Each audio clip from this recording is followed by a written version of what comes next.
So Harry Reid is out, and possibly Mitch McConnell is in, but it's not Harry Reid's fault. It's Obama's fault. At least that's what Harry Reid's chief of staff believes. Now, he told the Washington Post in an interview, quote, "I don't think that the political team at the White House truly was up to speed and up to par doing what needed to get done." And, he added, the president's approval rating is barely 40%. What else more is there to say?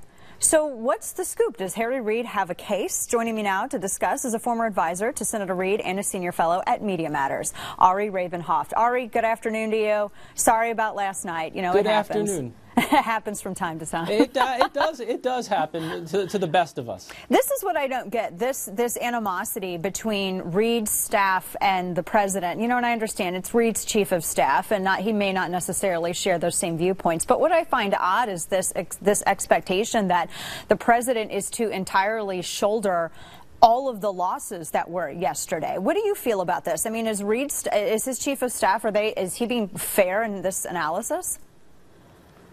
Look, I obviously know David. The thing to think about David is, look, he's a guy who you know where you stand all the time. That's what I kind of love about him. In a city of suck-ups and brown-nosers, he'll tell you exactly where he thinks you are at any time and do it on the record. Like, he doesn't go behind the back and be like an anonymous aide said. Right. He'll do it to their face, and that's clearly he'll tell you how he feels up front, which to me is always a better way to deal with people.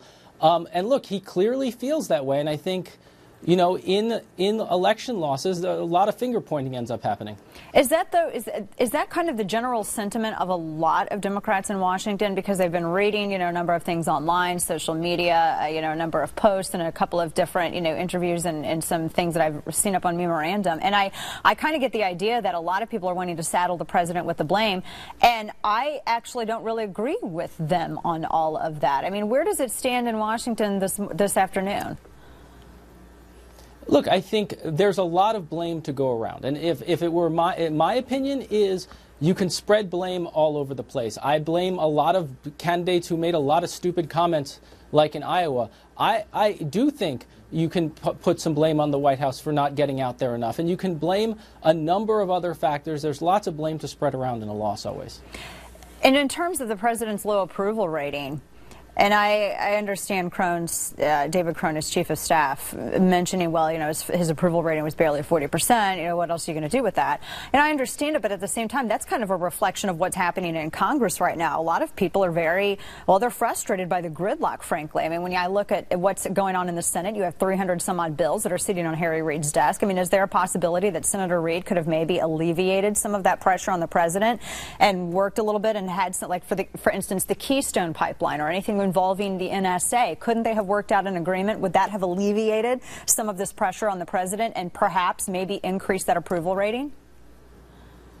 I don't think so. I think the president's approval rating is what happens to presidents in their 6th year in office. You look at nearly every president, they take a huge dive in their approval rating by their 6th year in office. That election's always pretty bad, and I think historic patterns tend to work themselves out. So what's up next for the Senate? How is Reid's relationship with McConnell going to be going forward? I know there's a lot of conjecture as to whether or not Reid's going to remain in the Senate. I mean, for all intents and purposes, he hasn't given us any inclination that he's going to leave, other than, you know, just some gossip. But how is he going to work with McConnell going forward? And then what will his relationship be like with the White House?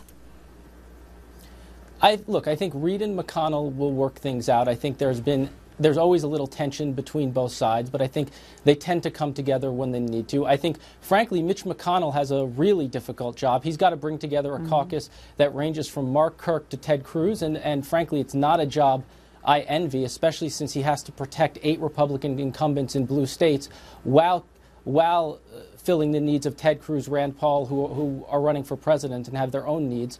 And I think, look, I think there will be bumps in the relationship. It's never been like Reid and McConnell have never been besties. Right. But I think they'll work it out. Will Senator Reid retire?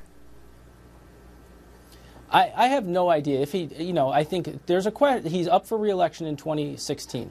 2016, as his 2010 election will be a difficult election. I think Harry Reid tends to pull it out in difficult elections. He did versus John Ensign. He did in 2010. He'll do it again in 2016. I don't think he'll retire right now. I think he'll remain as a Democratic leader for the foreseeable future. Who knows about 2016, frankly? What do you think about the Democrats?